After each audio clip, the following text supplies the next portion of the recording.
So we've been talking about, and I couldn't remember it on Wednesday. That's one reason I thought, I guess it's time to continue a series. If I can't remember the name while giving an invitation, I should probably get back to that series. And the series I was talking about is Made Perfect in Weakness. And we've been going through Old Testament characters and looking at how God used people who were not completely in a place of power. In fact, the very opposite of that, to be successful, to have God's will or God's sometimes physical victories, as we'll look at tonight, be increased by simply the power of God, not the power of individuals, through weakness, as we're going to look at in the story of Gideon in several ways. So I wanted to give a little bit of background because Gideon, we studied Moses and Abraham, and those are probably household names, and perhaps Gideon is too. I think it's a phenomenal story. If we're good Bible students, we're probably pretty aware of this story, but perhaps not all of us are fully aware of the judges and that time period of Israel, so I wanted to do a little bit of background. So I wanted to start here, basically, what happened after Joshua. So if we remember, we left off this series with Moses, who was someone who turned out to be very weak. He didn't want to go work for God.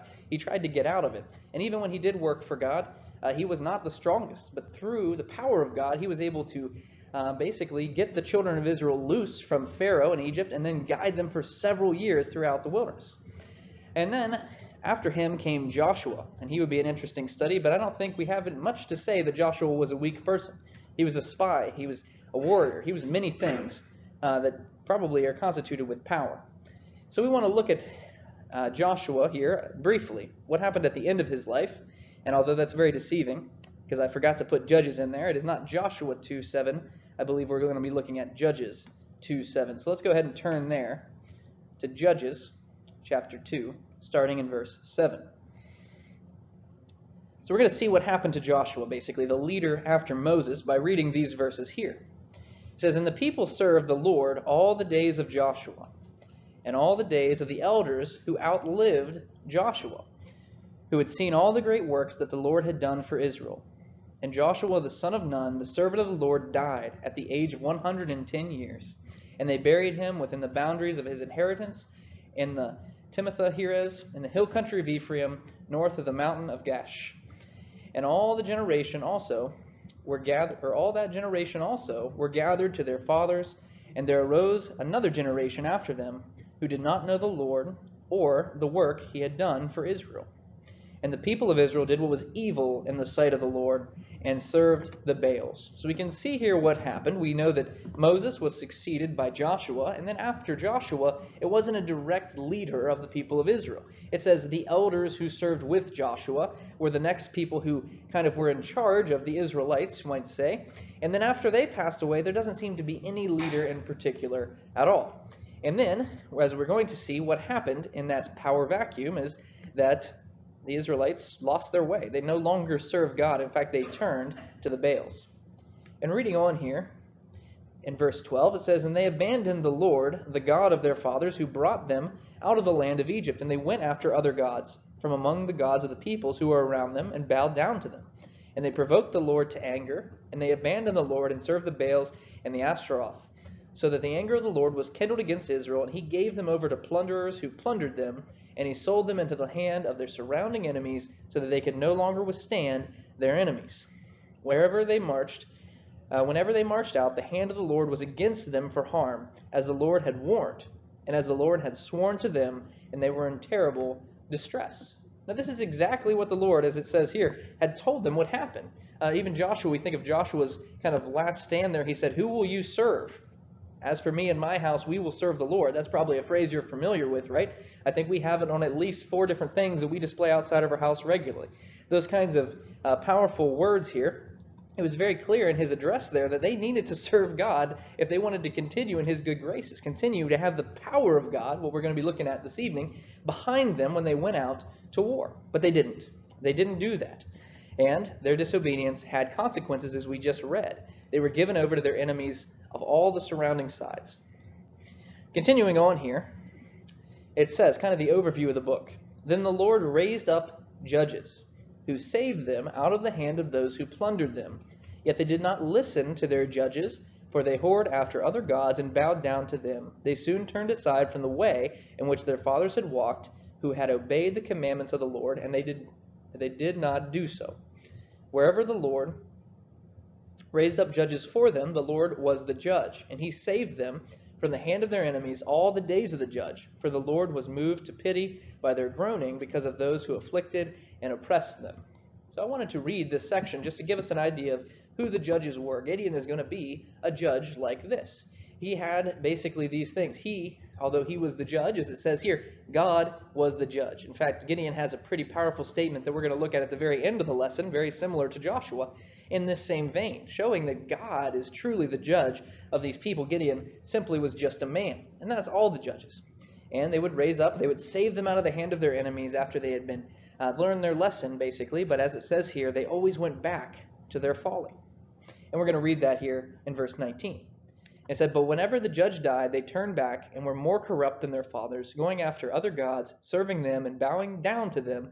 They did not drop any of their practices or their stubborn ways. So the anger of the Lord was kindled against Israel, and he said, because this people have transgressed my covenant that I commanded their fathers, and have not obeyed my voice, I will no longer drive out before them any of the nations that Joshua left when he died, in order that to test Israel by them, whether they take care to walk in the way of the Lord as their fathers did or not. So the Lord left those nations, not driving them out quickly, and he did not give them into the hand of Joshua." So we can see here the tests were laid for the Israelites after they had failed several of the tests. I believe if the Israelites would have stayed true to God, they would have driven these people out and we wouldn't even have to read this section of Scripture. But since they disobeyed God, God left them to their devices. And that's what we see in our lives as well, right? God has given us the way, and it is our job to follow that way, the things that he has revealed to us, and we are going to be judged accordingly. So this is very applicable to the life we live today, even though it's a different dispensation of the Bible. But as we can see in Judges chapter 6, Gideon was one of these judges, as we just kind of set up there in chapter 2. So let's look at Judges chapter 6 and read about the beginnings of Gideon here in verse 11. And it says in Judges 6, starting in verse 11, "Now the angel of the Lord came and sat down under the terebinth at Orpha, which belonged to Joash the Abizarite. And his son, Gideon, was beating out wheat in the winepress to hide it from the Midianites. And the angel of the Lord appeared to him and said to him, 'The Lord is with you, O mighty man of valor.' And Gideon said to him, 'Please, my Lord, if the Lord is with us, why then has all this happened to us? And where are his wonderful deeds that our fathers recounted to us, saying, Did not the Lord bring us up out of Egypt? But now the Lord has forsaken us and given us into the hand of the Midianites.' And the Lord turned to him and said, 'Go in this might of yours and save Israel from the hand of Midian. Do not I send you?'" So here we can see that Gideon had the power of God behind him. And this may be a little bit deceptive. You're saying, "Well, Ethan, you just said that we're studying made perfect in weakness, but God tells us that Gideon was a mighty man of valor," right here in the verses. But we're going to see that that is not who Gideon really was as we look into what was going on. God is almost building him up with his statement, saying, "You are going to be a mighty man of valor. This is how you're going to be remembered. This is what I'm going to do through you." As we're going to see here as we study more about Gideon in the next slide. But as we see here, God did not want a ruler during this time. God wanted a judge. I pointed that out here in on the slide as well. So they did not have Congress or a president, king at the time, kind of the same idea, but putting it in terms of us today, right, this idea. They didn't have lawmakers, and they didn't have someone ruling over them, a king or a president or something like that. They simply had the judges. And that was because they had the truth. You know, the president and Congress, they try to figure out what to do, right? But they didn't need that because they had God for all of that. They just needed someone to say if they did it or not. And that's what the judges were for. And that is what we're going to be looking at, that kind of timing today. So God did not want a ruler, but for the people to just live right as he had told them. So here, in chapter 2, it kind of mentioned the entire theme of judges. People would obey God, then they'd fall away from God, and then they would be taken into their enemies. And that is what has happened here. The Israelites were in trouble once again here in Judges chapter 6. We're going to go back to verse 1 now. It's already been alluded to in the verses we looked at about Gideon. But here in the first 10 verses, we see what has happened to the people of Israel right before Gideon comes on the scene. So once again, verse 1, the people of Israel did what was evil in the sight of the Lord, and the Lord gave them into the hand of Midian 7 years. So exactly what he said at the beginning of Judges is what keeps happening. There's a judge. Everyone turns back to God, and then that judge dies, and they fall away again. That's what's happened once again here. It says, at the hand of Midian overpowered Israel, and because of Midian, the people of Israel made for themselves the dens that are in the mountains, and the caves and the strongholds. For whenever the Israelites planted crops, the Midianites and the Amalekites and the people of the east would come up against them. And they would encamp against them and devour the produce of the land, as far as Gaza, and leave no sustenance in Israel, no sheep or ox or donkey. For they would come up with their livestock and their tents, and they would come like locusts in number. Both they and their camels could not be counted, so that they laid waste to the land as they came in. And Israel was brought very low because of Midian. And the people of Israel cried out for help to the Lord. So we can see here in verses 2 through 5 that God had given them over this time to the Midianites. Now, you know I like maps because I usually put them up on the board. But as you'll notice, there's no map here. Because the people of Midian did not have a country, so to speak. As they were saying, they're described kind of as locusts. And they're also, if you remember, they're in the story of Moses as well. In fact, Moses' wife was a Midianite from Jethro. Jethro was a Midianite. When he fled to the wilderness from Egypt initially, before he led the Israelites out of Egypt, he married a Midianite. So the Midianites, if you're familiar with the area we're talking about, that would have been south of Canaan. But here we see them camped kind of east or northeast of the Canaan land. So what's going on with Midian? Where is that place at? Well, they're not a country like the ones we studied when we were talking about Ruth, or if we think about Samson and the Philistines that had a country to the west. That is not how the Midianites work. They were just a nomadic tribe that would go throughout the land wherever there was places for their cattle, their camels, as it says here, to eat. They would move around constantly, kind of like Abraham did. If you study Abraham's life, he had a nomadic lifestyle as well. Or as the Israelites did when they were wandering through the wilderness after Moses had rescued them from Egypt. They had a nomadic lifestyle as well. So that's kind of the background of the Midianites here. And they overcame Israel, and they kept overcoming them, it says, for 7 years. And then they cried out, verse 6. The people wanted to return to God. And that's important. So when the people of Israel cried out to the Lord on account of the Midianites, the Lord sent a prophet to the people of Israel, and he said to them, Thus says the Lord, the God of Israel, I led you up from Egypt and brought you out of the house of slavery, and I delivered you from the hand of the Egyptians and from the hand of all who oppressed you, and drove them out before you and gave you their land. And I said to you, I am the Lord your God, and you shall not fear the gods of the Amorites in whose land you dwell, but you have not obeyed my voice. So God is pleased here. He's scolding them for sure, as we're seeing here. He's saying, you didn't listen to me, but I'm glad that you have returned to me. And the verses we just read in the previous slide about Gideon are exactly what comes next. He's raising up Gideon, telling him it's time to rid the Israelites of this Midianite plague. And this is where we find Israel during this time, as Gideon's about to come into the scene. So I think this is a good time to turn to 2 Corinthians to remind us of our why we're studying this. And that is because of what Paul says in 2 Corinthians 12, 7 through 10. It says, So to keep me from becoming conceited, because of the surpassing greatness of the revelations, a thorn was given to me in the flesh, a messenger of Satan to harass me, to keep me from becoming conceited. 3 times I pleaded with the Lord about this, that it should leave me. But he said to me, My grace is sufficient for you, for my power is made perfect in weakness. Therefore I will boast all the more gladly of my weakness, so that the power of Christ may rest upon me. For the sake of Christ, then, I am content with weakness, insults, hardships, persecutions, and calamities. For when I am weak, then am I strong. And this is where we find Israel. They're weak. If they were strong, they would have overcome the Midianites themselves. God made it 7 years to make sure they understood that they were incapable of handling this concern without God. It was very clear to them at that point. They were crying out to God for help. And help God would send. So let's go back to Judges here and continue the story of Gideon, picking up in verse 14. That's Judges 6, picking up in verse 14. So let me get back there. And it says, "And the Lord turned to him and said, Go in this might of yours and save Israel from the hand of Midian. Do I not send you? And he said to him, Please, Lord, how can I save Israel? Behold, my clan is the weakest in Manasseh, and I am the least in my father's house. And the Lord said to him, But I will be with you, and you shall strike the Midianites as one man." So we can see here this idea that even though they knew they were weak, Gideon was specifically very weak, right? He was from the weakest tribe of Manasseh, within Manasseh, and he was the weakest of all his brothers and sisters, is what he's saying here, or at least brothers, he's probably describing. Nonetheless, God had chosen Gideon because his power is made perfect in weakness. And continuing on, this didn't give Gideon some sort of amazing confidence. He still can continue to be weak, not only in stature or position, but also in faith.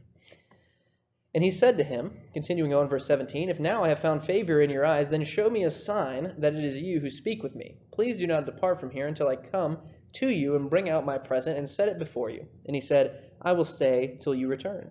So Gideon went into his house and prepared a young goat and unleavened cakes from the ephah of flour. And the meat he put in a basket, and the broth he put in a pot, and brought it out to him under the terebinth and presented them.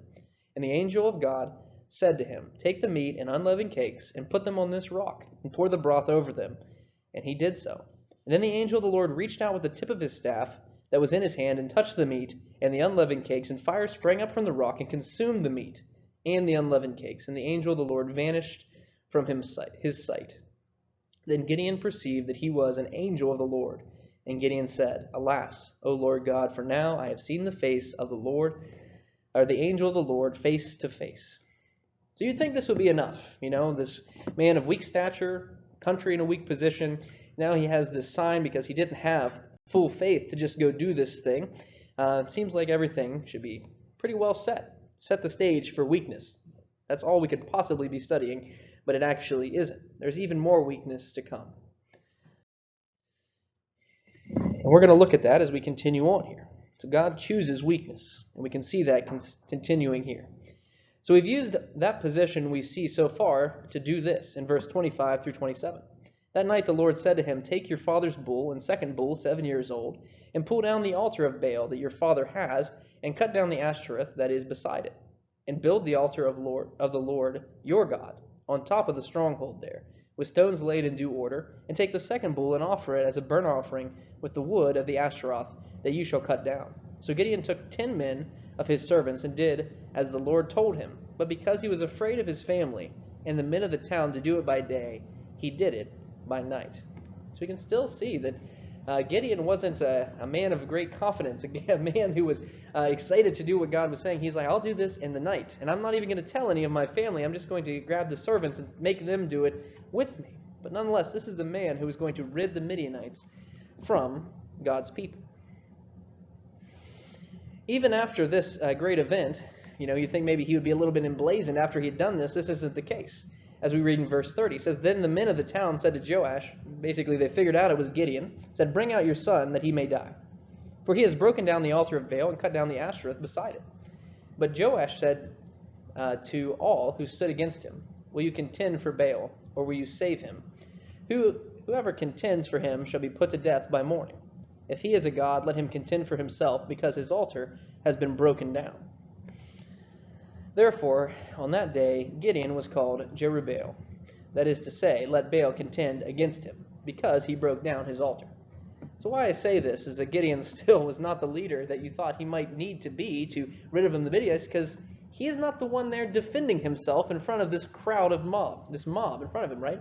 His dad steps up, takes care of it for him. Maybe Joash would have been a good person to lead the strike against Midian, but that's not who God had chosen. He chose Gideon, who was nowhere to be found during this event. But now we see Gideon really starts to come into his own here in verses 33 through 40. It says, "Now the Midianites and the Amalekites and the people of the east came together, and they crossed the Jordan and encamped in the valley of Jezreel. But the Spirit of the Lord clothed Gideon, and he sounded the trumpet, and the Abiezrites were called out to follow him. And he sent out messengers throughout all of Manasseh, and they too were called out to follow him. And they sent messengers to Asher and Zebulun and Naphtali, and they went up to meet them. But still, Gideon wasn't convinced. Even though, he brought all these people together, he was still very concerned. And that's what we read about here in the next 4 verses. Perhaps you remember this section of Scripture. He says, "Then Gideon said to God, 'If you will save Israel by my hand, as you have said, behold, I am laying a fleece of wool on the threshing floor. And if there is dew on the fleece alone, and is dry on all the ground, then I shall know that you will save Israel by my hand, as you have said.' And it was so. And when he rose early the next morning and seized the fleece, he wrung out enough dew from the fleece to fill a whole bowl with water." So that should have been enough. But still we see the weakness in the faith of Gideon, because he asked for a second sign. And he knows he shouldn't be asking. I think that's one of the interesting parts, because he says, "Then Gideon said to God, 'Let not your anger burn against me. Let me speak just once more. Please let me test just once more with the fleece. Please let it be dry on the fleece only, and on all the ground let there be dew.' And God did so that night. And it was dry only on the fleece, and on the ground there was dew." So we can see here very similar to what we read about Moses, right? With all of his complaints, his trying to get God to choose someone else. And finally he just told God, "I don't want to do it. Choose somebody else." After he said, I'm not good with speech. I'm not your guy. God was determined to pick these people, these particular people, to serve him. And I think we can see it's because of the weakness that was in them. So let's go over to chapter 7 here to continue on the true power of weakness shown here when they actually go to fight the Midianites. So let's look here at verses 2 through 7 in Judges chapter 7. It says, "The Lord said to Gideon, the people," because he called them all together. Remember, before the fleece, he had called together those 4 tribes and those people that were locally there and said, "We're going to fight the Midianites." He said, "The people with you are still too many for me to give the Midianites into their hand, lest Israel boast over me, saying, 'My own hand has saved me.'" So for 7 years they've been subject to the Midianites because they have been unable to overthrow them, but God says, "Now you have too many. If you win, even if I help you with these people, you won't understand the message. Let me fix that for you." It says, "Now therefore proclaim in the ears of the people, saying, 'Whoever is fearful and trembling, let him return home and hurry away from Mount Gilead.' Then 22,000 of the people returned, and 10,000 remained." So 2/3 left. "And the Lord said to Gideon, 'The people are still too many. Take them down to the water, and I will test them for you there. And anyone whom I say to you, this one shall go with you, and anyone whom I say to you, this one will not go with you, shall not go.'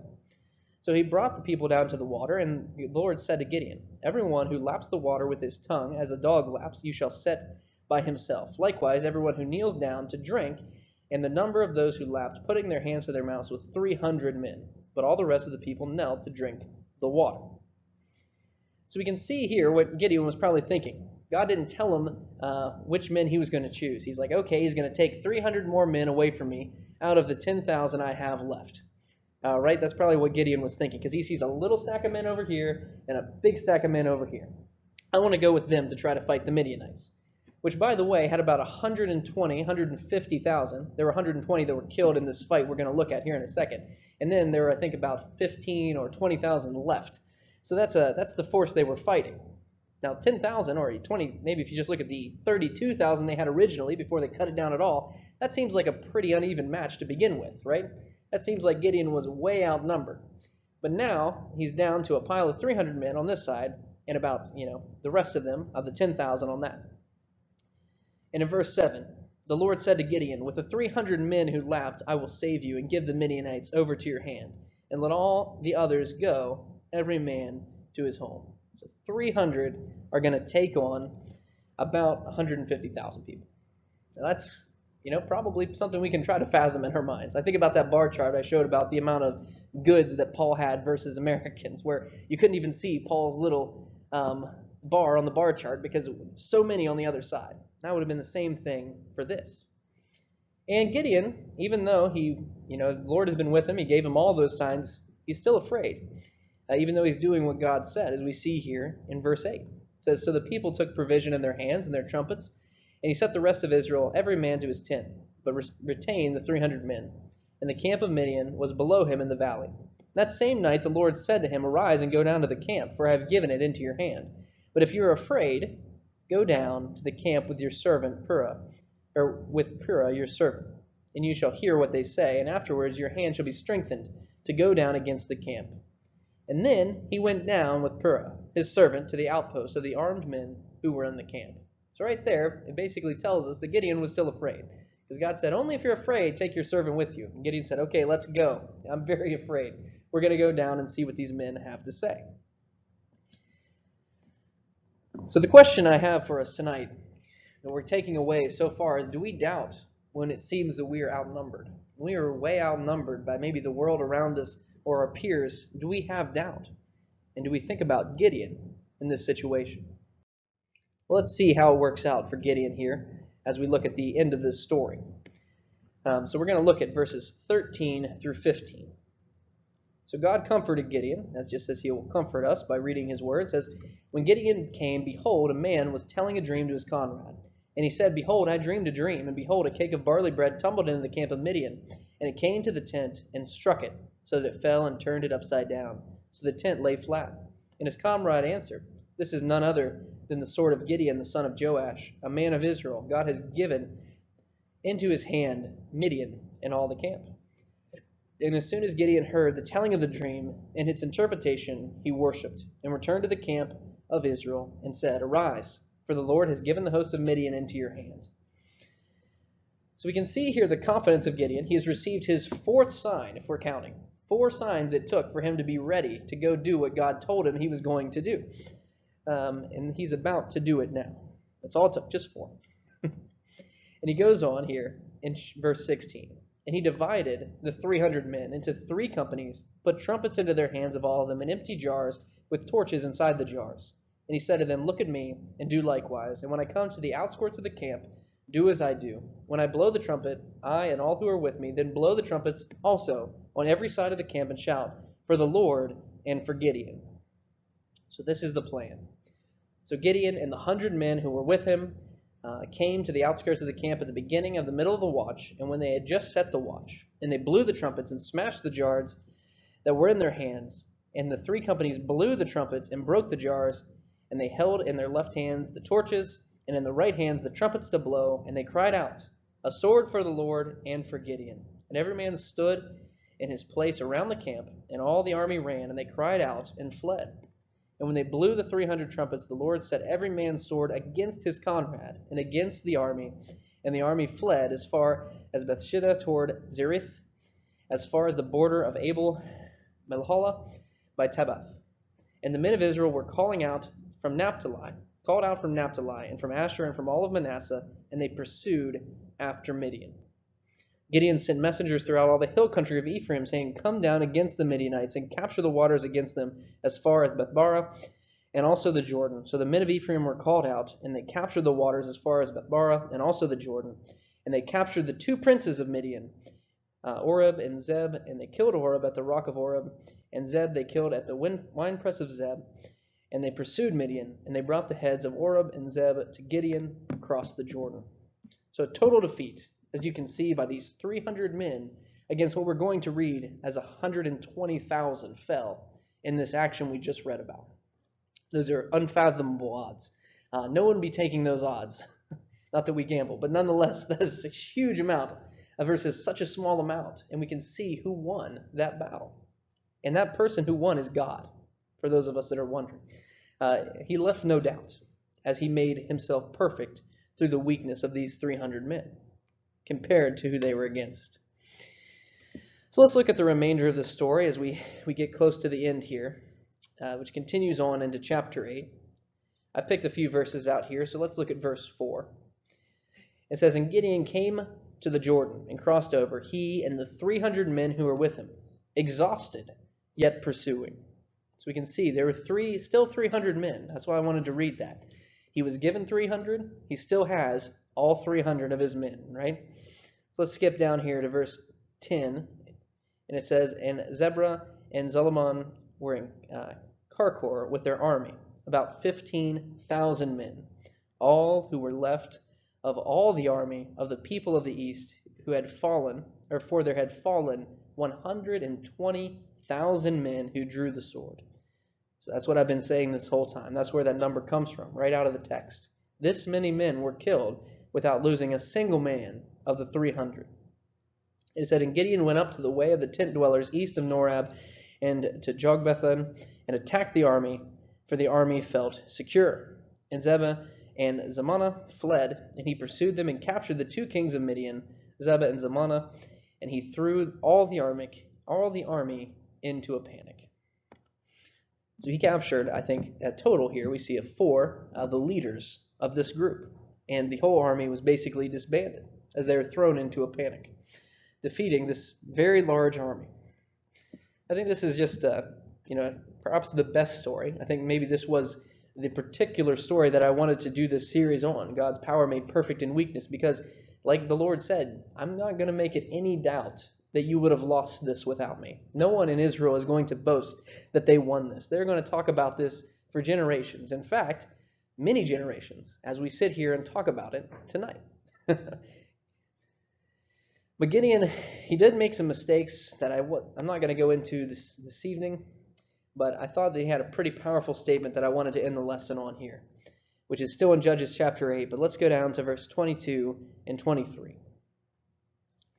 And after this great battle, this great success, defeating all of these men, this is what the men of Israel said here in verse 22. It says, then the men of Israel said to Gideon, rule over us, you and your son and your grandson also, for you have saved us from the hand of Midian. Which makes sense, right? This is exactly the sort of call that ends up getting Israel a king eventually. But nonetheless, as we said, that's not what God wanted. He wanted a judge. And Gideon understood this. And Gideon said to them, I will not rule over you, and my son will not rule over you. The Lord will rule over you. And this is a powerful statement. Gideon understood, just as the people should have, that God was in charge. God gave them that win. He could have picked anyone. He just chose to pick the weakest from the tribe of Manasseh and the weakest in that tribe to do it. But I wanted to ask us this question is, would we do the same after this great victory? We're being taken away. We've been given all these blessings. We're taken away from whatever problem that was given us. Will we be able to stand as Gideon did and say, no, I will not be your leader. I will not accept accolades for this great victory, for whatever has been given to us? Will we say that the Lord will rule over us, just as it did before? I encourage us to think about this in our own lives today. If we can be like Gideon was, perhaps we can be even better than Gideon, being ready to go at God's command without needing 4 separate signs to believe in him. And maybe we can get our signs from just the stories that are written about him, like this story. It encourages us and makes us understand the power of God and how no matter how weak we feel, he can still work through us. I'll leave that as the invitation tonight. We all have a part to play. I encourage you to do that, do whatever is being called on through you, because God will work through you, no matter how weak you feel. He gives us the opportunity to become his sons through the plan of salvation, and if we have become his sons already, or sons and daughters adopted into his household, if we fall short in any way while we try to stay faithful and grow after our conversion, then we can repent and pray for forgiveness. And of course, we have our spiritual family as well to help. And if we can help you in any way this evening, I encourage you to come forward now as we stand and sing the invitation song.